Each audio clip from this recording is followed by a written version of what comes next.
You've noticed the change in your teenager, the sadness, the withdrawal, and you're desperate to help. But what if your instinct to fix the problem is the biggest mistake you can make? This urge to fix often leads to minimizing their pain with phrases like, "It's just a phase." These actions accidentally tell your teen that their feelings are invalid, causing them to shut down completely. We'll show you how to shift from fixer to supporter, master communication, and build an environment for healing. So where does this shift begin? It starts with knowledge. You can't fight an enemy you don't understand. First, educate yourself about depression. Learn the signs and symptoms to start conversations based on observation, not accusation. Next, consciously create a non-judgmental space at home where your teen can be vulnerable without fear of criticism. Finally, make it clear your love is unconditional. Your message must be, "I'm here for you," not "I'll solve this for you." The key that opens that safe space is a powerful tool, validation.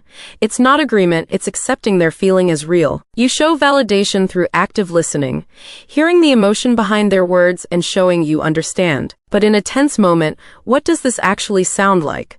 How do you listen without immediately trying to fix it? The goal is to move from a monologue to a dialogue. You give up the need to be right, to prioritize being present. Psychologically, feeling heard lowers defenses and reduces the shame often tied to depression. It says, "You are not broken." By not rushing to a solution, you empower them. You send the message, "I trust you and we will figure this out together." So what does it sound like? Instead of "look on the bright side," try "that sounds incredibly difficult." Once communication is stronger, you can build a proactively supportive environment. What does that look like day to day? Create routines. Simple structures for meals and sleep provide stability when internal feelings are chaotic and grounding. Gently encourage healthy coping mechanisms, not as a cure, but as self-care, like a short walk together or listening to music. Actively fight the isolation that fuels depression. Encourage, but don't force, face-to-face time with a trusted friend. You can even create a low-pressure, weekly mental health check-in over something fun, like pizza, to normalize talking about feelings. Part of your role is also to be the bridge to professional help. Normalizing therapy is a critical supportive action. Sometimes the issue is larger than one person's struggle. It's about the family dynamic. This is where family therapy helps. Family therapy isn't about blame.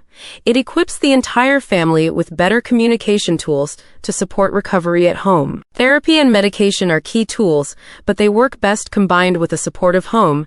You are a vital part of the treatment team. But here is the most overlooked part of the equation.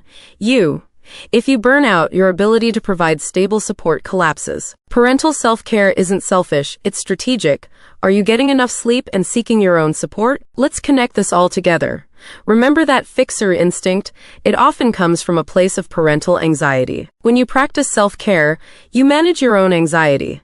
This lets you stop fixing and start listening from a place of stability. By taking care of yourself, you are actively modeling healthy coping skills. You're showing them how to manage stress. So the ultimate shift is realizing your well-being isn't separate from your child's recovery.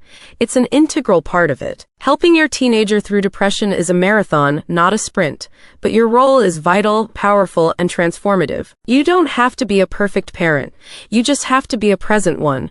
Your empathy is the most effective treatment you can offer. By weathering this together, you're not just helping them heal, you're forging a stronger, more resilient bond for life. Start tonight.